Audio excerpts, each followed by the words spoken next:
Warahmatullahi wabarakatuh. Apa kabar anak-anak sekalian? Baik, alhamdulillah. Sebelum kita memulai pelajaran hari ini, ada baiknya kita membaca doa agar apa yang kita pelajari hari ini bermanfaat dan berkah. Berdoa mulai. Bismillahirrahmanirrahim.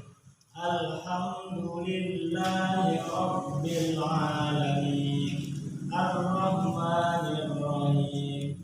Maliki yaumiddin. Iyyaka na'budu wa iyyaka nasta'in. Ihdinas siratal mustaqim. Siratal ladzina an'amta 'alaihim ghairil maghdubi 'alaihim waladdallin.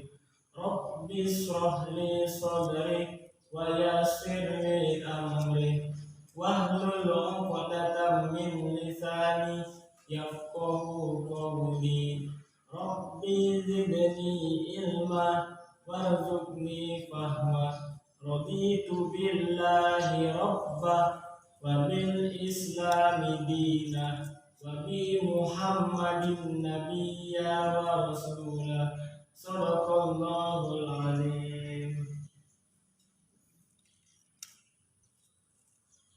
Nah, untuk adik-adik sekalian agar selalu semangat belajar, agar apa yang kita citakan bisa tercapai.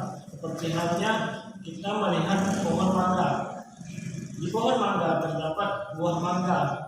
Nah, kalau kita ingin memakannya, kita ingin mengambilnya, terlebih dahulu kita harus mengambilnya dengan cara memanjat. Nah, seperti itulah kita mengejar cita-cita, sama seperti kita berjuang untuk mengambil mangga yang berada di atas pohonnya. Berikutnya, di sini saya akan menceritakan seorang tokoh dunia, tokoh dari Indonesia, yaitu Presiden pertama Republik Indonesia, yaitu Soekarno.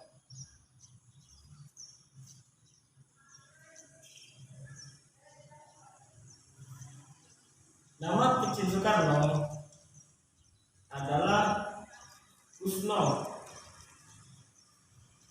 Ia lahir pada 6 Juni 1901 sebelum Indonesia merdeka. Ia pernah menderita penyakit berturut-turut seperti tifus, disentri, dan malaria yang berujung pada penggantian namanya dari Kusno menjadi Karno. Penggantian nama Kusno menjadi Karno pun memberi satu mitos lagi dalam diri Soekarno kecil tentang dirinya sebagai calon pejuang dan pahlawan bangsanya. Nah, jadi Soekarno ini namanya dari kecil bukan sudah Soekarno, melainkan terlebih dahulu dari nama Kusno yang diubah menjadi Karno agar seluruh penyakit-penyakitnya tidak menyerang beliau lagi. Sekarang kita mengenalnya sebagai Bung Karno, yaitu Presiden pertama Republik Indonesia.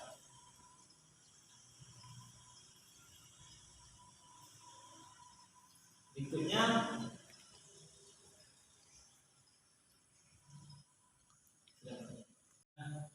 jadi hari ini kita akan mempelajari tentang tanaman. Ada banyak sekali tanaman di luar sana seperti bunga, pohon, dan lain sebagainya. Nah, bagaimana cara merawatnya?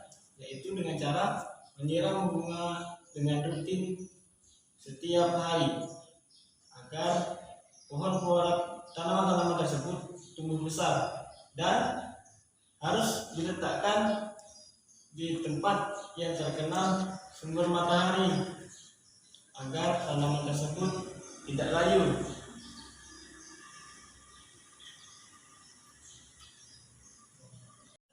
Ulang.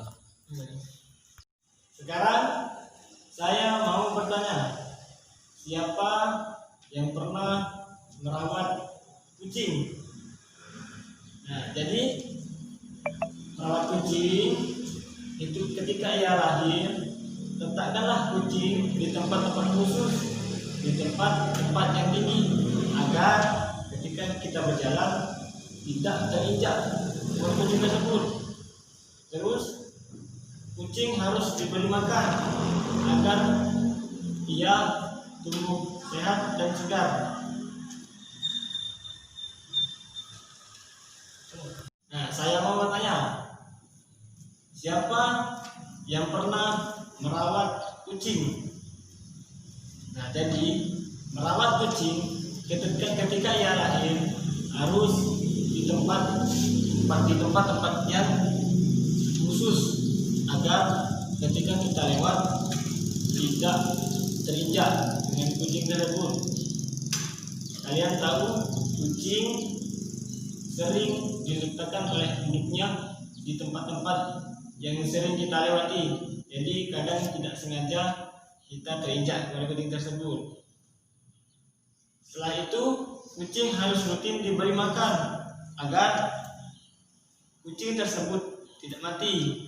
Nah, siapa yang tahu apa makanan kucing? Nah, kucing makanannya adalah ikan. Itu makanan utamanya. Makanan yang lainnya seperti ayam dan daging. Karena kucing adalah salah satu hewan karnivora. Jadi, sekarang saya minta agar adik-adikku sekalian membagi kelompoknya sesuai bangkunya masing-masing. Nah, kelompoknya 2 orang. Satu kelompok ada 2 orang, yaitu teman sebangkunya sendiri. Ayo, sekarang kerja berpasangan.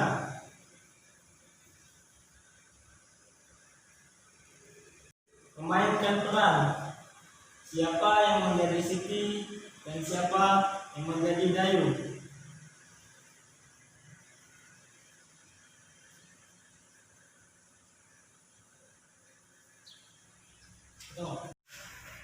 Nah, untuk adik-adik sekalian, sekarang ikuti saya ya. Mari kita bertepuk tangan. Tepuk tangan sekali ketika saya menyebutkan cek, kalian bertepuk 1 kali. Cek. Dan ketika saya menyebutkan boom, kalian menepuk paha 1 kali. Boom. Nah, ayo. Cek. Boom. Cek, cek. Boom, boom. Cek, cek, cek. Boom, boom, boom. Cek, cek, cek. Boom, boom, boom. Nah, selesai. Sekarang kalian buka buku halaman 101.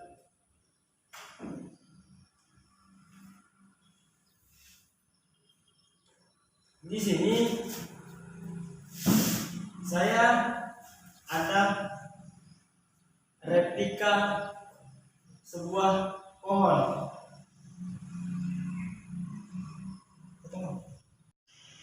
Ayo, sekarang apa saja lagi yang terdapat pada pohon? Yaitu batang. Nah, batang yang membuat pohon menjadi tegak. Apa fungsi batang? Batang menjadi jalur transportasi air dan juga zat makanan yang dihasilkan dari adanya fotosintesis. Nah, jadi batang ini menjadi penyalur air dari bawah ke atas.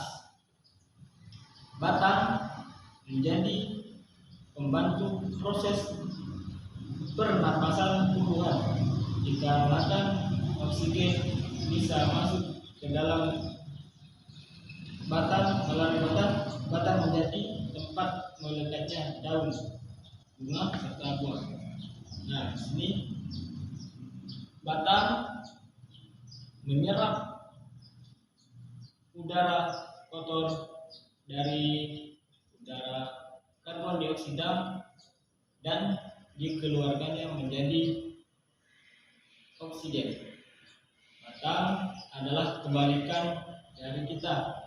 Kalau manusia bernapas menghirup oksigen, mengeluarkan karbon dioksida. Karbon dioksida dari manusia diserap oleh batang.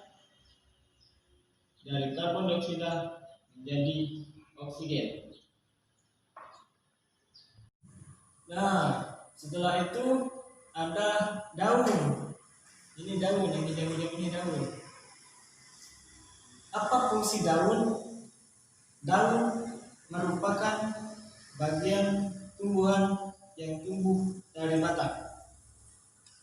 Daun adalah bagian tanaman yang tumbuh berhelai-helai pada ranting sebagai alat bernapas dan mengelola zat makanan. Nah, di sini di mana tempat daun menghirup udara, dari mana pohon menghirup udara, yaitu melalui dari daun-daun ini. Dari daun menghirup karbon dioksida menjadi oksigen sebagai alat untuk bernapas kepada seluruh manusia. Pada umumnya daun berbentuk tipis, lebar, dan berwarna hijau. Warna hijau disebabkan warna klorofil.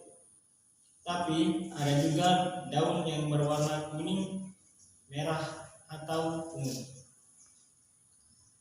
Bagian yang tipis melebar tersebut lembaran daun dan memiliki bentuk yang bermacam-macam seperti bulat, hati, dan pita.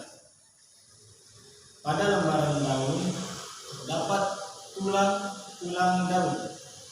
Tulang daun yang paling besar biasanya berada di tengah dan merupakan kepanjangan dari tangkai daun. Di sini saya ada beberapa daun yang kalian lihat. Ayo, dan apa ini? Ya, ini adalah daun dari tumbuhan Kamboja. Yang ini adalah daun dari bunga kertas. Berikutnya ini adalah daun dari jambu biji.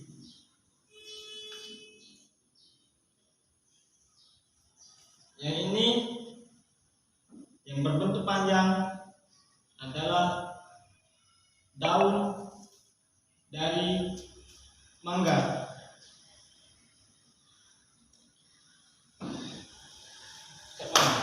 Dan yang terakhir adalah daun dari bunga melati. Nah, kalian ingatkan ya, ini bentuk-bentuk daun yang berada di sekitar sekolah kita. Oke, untuk menutup hari ini, saya ingin bertanya, apa yang kamu pelajari hari ini? Bagaimana perasaanmu saat mengidentifikasi, menulis kalimat pujian, dan menirukan gerak pertumbuhan tanaman? Kegiatan apa yang paling kamu sukai? Informasi apa yang ingin kamu ketahui lebih lanjut? Bagaimana caramu untuk mendapatkan informasi tersebut? Baiklah, untuk menutup pelajaran kita hari ini, marilah kita berdoa agar apa yang kita pelajari hari ini mendapat berkah dan ridho oleh Allah Subhanahu wa taala. Berdoa mulai. Bismillahirrahmanirrahim. Wal asri innal insana lafi khusr illal ladzina amanu wa amilus solihat wa tawasaw bil haqq wa tawasaw bis sabr. Shadaqallahul azim. Assalamualaikum warahmatullahi wabarakatuh. Nah, jadi hari ini kita akan mempelajari tentang tanaman. Ada banyak jenis tanaman-tanaman di luar sana, seperti pohon, bunga, dan lain sebagainya. Nah, setelah mempelajari ini, kita harus lebih rajin merawat tanaman. Caranya disiram dan dirawat, dikenakan dengan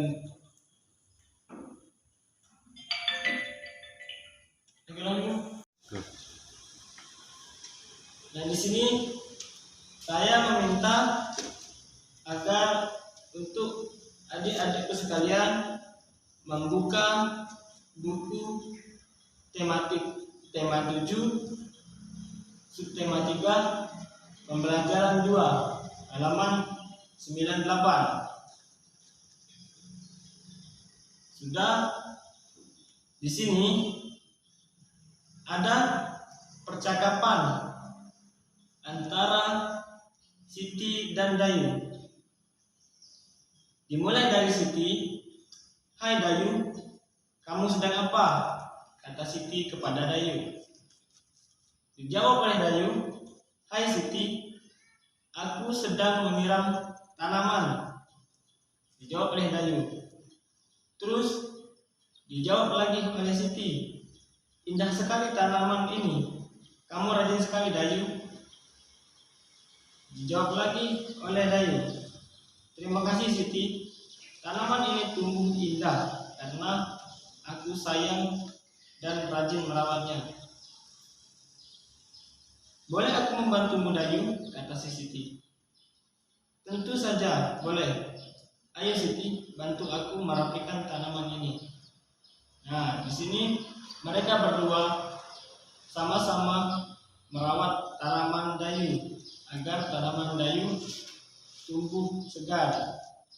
"Siti, kamu memang anak yang baik dan suka menolong teman. Dayu, kamu anak yang rajin dan selalu membantu orang tua. Kalian memang anak-anak yang hebat. Ibu bangga dengan kalian berdua."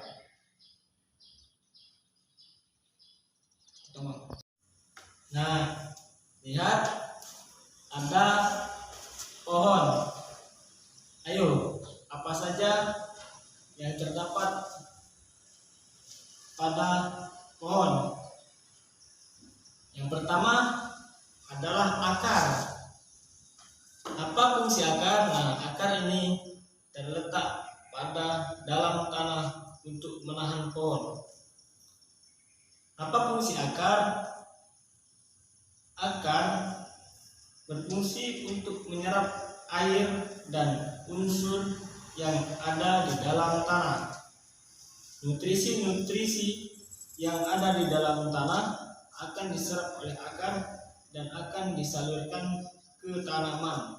Nah, jadi akar ini menyerap air, menyerap nutrisi yang ada di dalam tanah untuk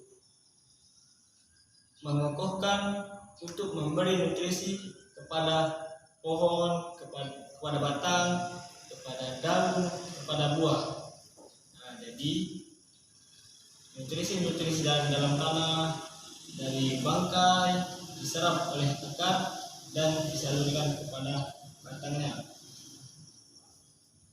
Akar mampu menyerap nutrisi organik maupun anorganik. Air menjadi suplemen tumbuhan yang utama. Oleh karena itu, tumbuhan membutuhkan banyak air. Nah, agar pohon ini tumbuh besar, ketika ia kecil, kita harus rajin menyiramnya agar dia tidak mati, agar ia mendapatkan banyak nutrisi.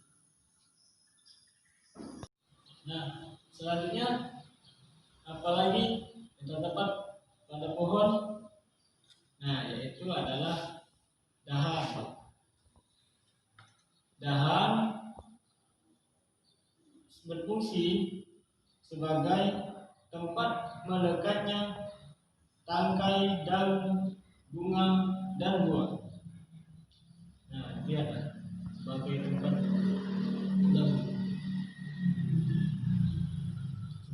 melekatnya daun-daun dan buah. Setelah itu, sebagai lintasan makan serta air, sebagai bagian dari batang. Nah, ini dahan ini adalah bagian dari batang yang menekuk dan meliuk membentuk seperti ini.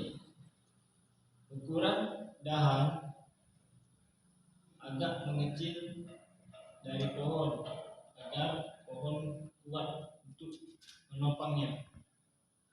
Dan juga ranting juga berperan untuk membentuk dari sebuah pohon, membentuk tubuh dari sebuah pohon agar terlihat indah. Nah, sekarang saya memberi tugas kepada kelompok untuk menjelaskan tentang pohon-pohon yang terdapat pada pohon-pohon. Nah, di sini kalian boleh berdiskusi dengan kelompok masing-masing. Sekarang saya memberi pertanyaan. Apa fungsi dari daun? Ayo, siapa bisa menjawab? Nah, benar sekali. Kita beri tangan kepada kelompok yang benar menjawabnya.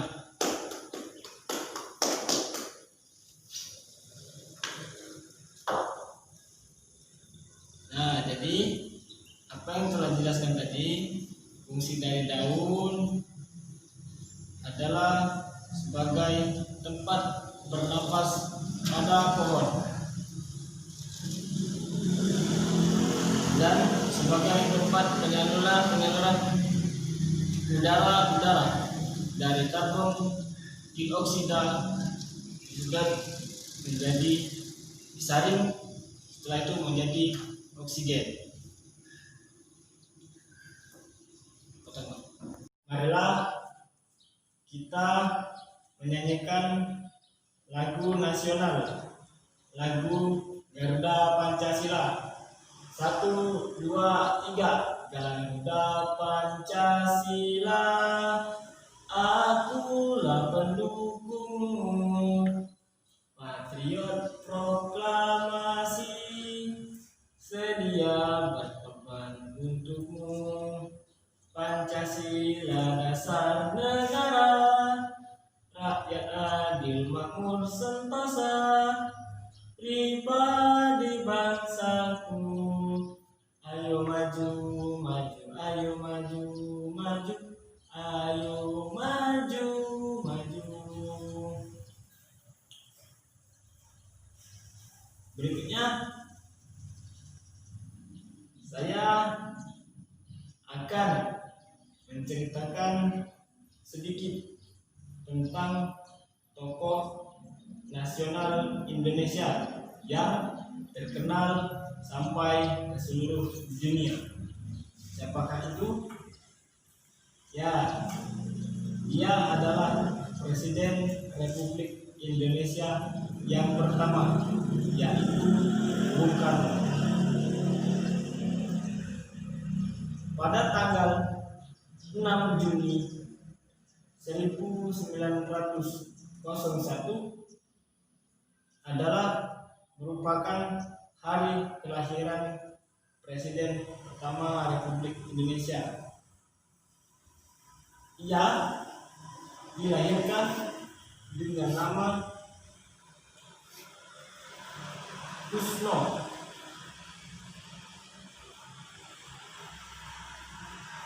Hari lahir Kusno, dia menganggap hari lahirnya sebagai nasib yang paling baik dengan disertai bintang Gemini, lambang kekembaran. Dan memang itulah aku, kata Soekarno. Dua sifat yang berlawanan, kata dia.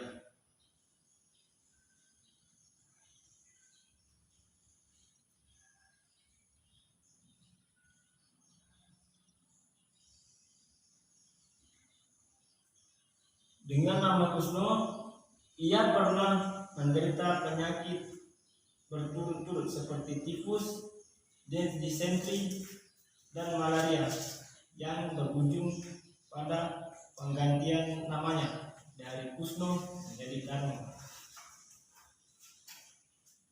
Penggantian nama Kusno menjadi Karno pun memberi satu mitos lagi dalam diri Karno tentang dirinya sebagai calon pejuang dan pahlawan bangsanya.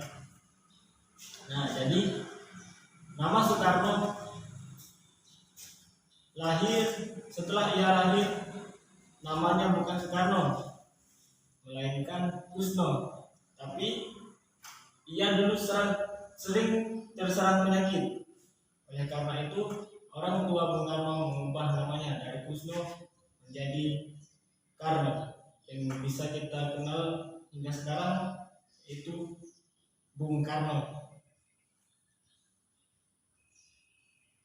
Betul.